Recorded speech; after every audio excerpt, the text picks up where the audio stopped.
Hey there, friends. Let me ask you something. Have you ever found yourself thinking, I've made it this far, I know my body better than anyone? Maybe you've brushed off little aches, skipped a checkup or two, or told yourself, I'll worry about that later. You're not alone. But here's the thing I've learned from talking to hundreds of seniors just like you: after 75, the smallest choices can have the biggest impact on your health. And sometimes, what feels harmless today could quietly snowball into a crisis tomorrow. Now, I'm not here to scare you. In fact, it's the opposite.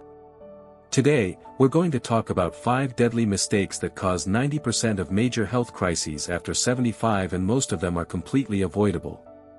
These aren't just random guesses, either. These are patterns doctors, caregivers, and researchers see again and again. The good news? Once you know what to watch for, you can take simple, practical steps to stay stronger, healthier, and more independent for years to come. Let's start with the first mistake, one so common, even the most independent folks fall into this trap. Mistake 1: skipping preventive care because you feel fine. You know that friend who says, why fix what isn't broken? Maybe you've said it yourself. But here's the truth: after 75, feeling fine can be a trickster. High blood pressure. No symptoms. Early stage diabetes. Easy to miss. Osteoporosis. You won't feel it until you break a hip. I've seen it happen to someone I care about deeply. My neighbor, Martha, was sharp as a tack at 78, gardening, driving, living life. But she skipped her annual checkups for 3 years because she felt great. Then one day, she fainted while making tea. Turns out, her blood sugar levels had been quietly spiraling for months. She ended up in the hospital for weeks. And that's what we want to avoid.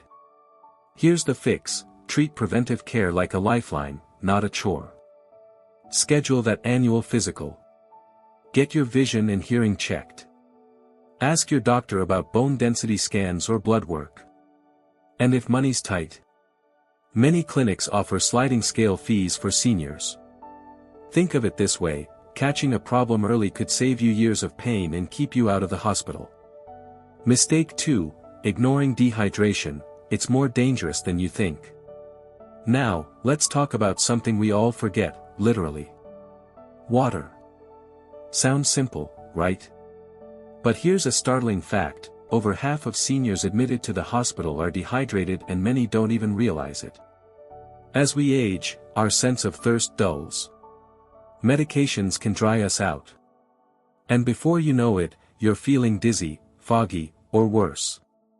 My Uncle Jim ended up in the ER last summer because he just didn't feel like drinking during a heat wave. He recovered, but it took months to bounce back. So let's make hydration effortless. Keep a colorful water bottle where you'll see it next to your chair, by the TV, in the garden. Add a slice of lemon or cucumber if plain water bores you. Set a gentle alarm on your phone every hour. And watch for signs: dark urine, dry mouth, or feeling unusually tired. Water isn't just a drink, it's medicine. It keeps your joints moving, your brain sharp, and your heart happy. Mistake 3: I shouldn't move much, what if I fall? Okay, let's tackle a fear I hear all the time: if I stay still, I'll stay safe. Friends, the opposite is true.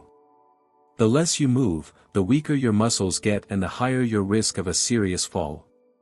My mom used to say, I'll rest today and walk tomorrow. But tomorrow turned into weeks, and soon, she struggled to get out of her chair without help. That's how quickly independence can slip away. Movement doesn't have to mean running marathons. Start small. Lift your knees while sitting down, like marching in place. Practice standing up from your chair without using your hands, just have someone nearby if you're unsteady. Walk to the mailbox instead of driving. And here's a pro tip: ask your doctor about a physical therapist who specializes in seniors. They can create a safe, personalized plan to keep you strong and steady. Your body is meant to move even at 75, 85, or 95. Now, we've covered 3 big mistakes today: skipping checkups, underestimating dehydration, and letting fear stop you from moving. But there are 2 more game changers we need to talk about, habits that could quietly sabotage your energy, your health, and even your relationships. So grab a cup of tea, take a quick stretch break, and when you're ready, we'll dive into the next steps together. Welcome back, friends. We've already talked about how skipping checkups, forgetting to hydrate, and avoiding movement can quietly chip away at your health after 75. But now, let's dive into a mistake so many of us make without even realizing it, one that's hiding right in our pantries. Mistake 4, relying on processed foods for convenience. You know those days when cooking feels like a chore? Maybe you reach for a frozen meal, a can of soup, or a box of crackers, something quick and easy. I get it. My dad used to say, at my age, food's just fuel. But here's the hard truth: after 75, what you eat isn't just fuel, it's your body's repair kit. Processed foods are often loaded with salt, sugar, and chemicals that strain your kidneys, spike your blood pressure, and leave you feeling sluggish. My friend's father, Frank, lived off TV dinners for years. He thought he was saving time, until his doctor told him his kidneys were struggling. That woke him up. Here's the good news: eating well doesn't have to be complicated. Start by swapping just 1 processed meal a day for something fresh. Oatmeal with berries instead of sugary cereal. A baked sweet potato instead of fries. Keep pre-cut veggies in the fridge for snacks. And if you miss flavor, herbs and spices are your best friends. Turmeric fights inflammation, rosemary boosts memory, and a little garlic makes everything taste alive. Your body will thank you with more energy, better sleep, and a stronger immune system. Mistake 5, withdrawing from social connections. Now, let's talk about something that might surprise you. Loneliness isn't just sad, it's deadly. Studies show that feeling isolated can be as harmful as smoking 15 cigarettes a day. And after 75, it's easy to drift away. Friends move, families get busy, or maybe you've lost someone dear. My neighbor, Helen, stopped going to her book club after her husband passed. She told me, "What's the point?" But within a year, her memory started slipping, and her doctor said staying alone was making her brain and body weaker. Here's how to fight back: start small. Call a grandchild once a week. Join a walking group at the mall. If leaving home feels tough, try an online class, learn painting, yoga, or even how to write your life story. Churches, libraries, and senior centers host free events where you'll meet folks just like you. And if technology scares you, ask a neighbor's teen to teach you Zoom, they'll love feeling helpful.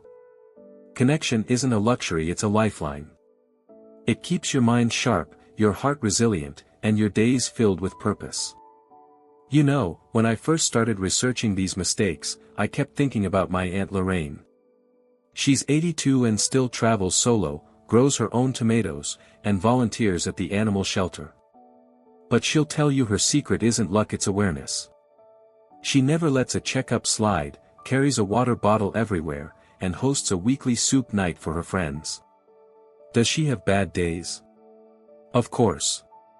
But by avoiding these 5 traps, she's built a life where she's in control, not her age. Now, we've covered all 5 mistakes, but here's what I want you to remember: you're not starting from scratch. Every small change you make, drinking an extra glass of water, swapping a frozen meal for a homemade stir-fry, calling a friend, is a step toward a healthier, brighter future. And if you stumble, that's okay. Progress, not perfection, is the goal. Next time, we'll talk about how to turn these fixes into lifelong habits without feeling overwhelmed. I'll share my favorite tools, like the 2-minute rule for exercise and the buddy system for staying accountable. But for now, I'd love to hear from you. Have you tried any of these tips?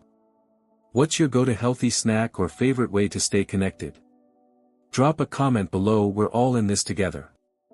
You know, friends, there's something magical about a garden. It doesn't matter if you've got a sprawling backyard or just a pot on the windowsill, every plant needs a little care, a little attention, to thrive. And guess what?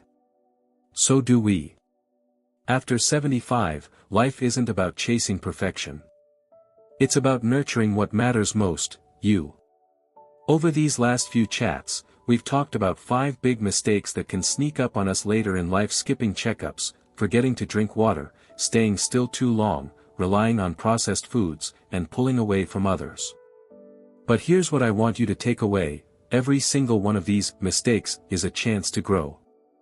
Think of them like weeds in that garden. Sure, they might pop up now and then, but with a little effort, you can pluck them right out and make room for something beautiful. Turning knowledge into action.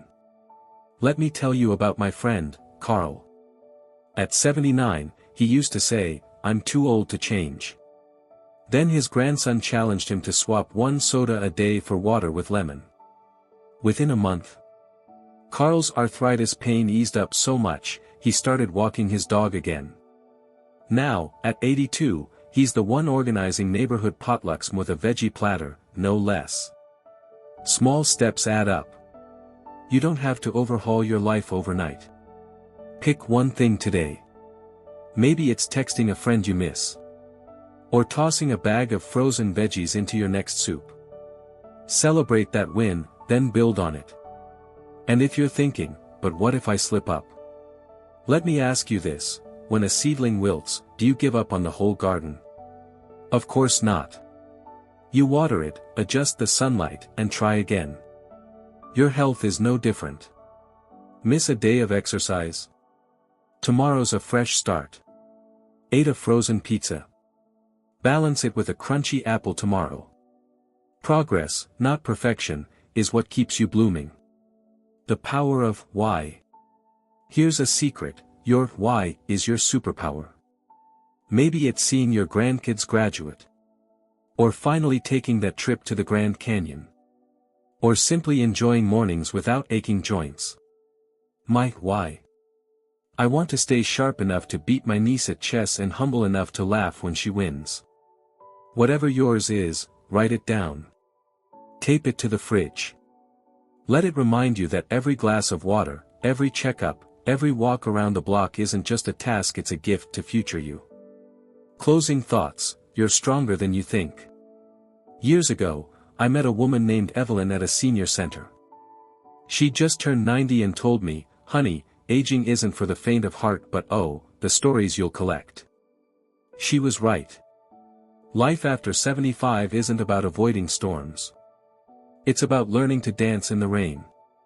You've already survived so much losses, triumphs, changes that would have knocked younger folks flat. You're resilient. You've got this. So, let's make a pact: promise yourself you'll try. Not perfect. Just try. Drink that extra cup of water. Share a laugh with a stranger. Choose the apple over the cookie or enjoy the cookie guilt-free, then go for a stroll. This isn't about living forever. It's about living well. Now, I'd love to hear from you. What's one small change you'll make this week? Or maybe you've already started. Tell us about it. Drop a comment below. Let's cheer each other on. And if this video resonated with you, pass it along to a friend. We're all in this together. Here's to your health, your joy, and the incredible life you're still building, one mindful choice at a time. Thanks for being here, friends. Until next time, keep growing.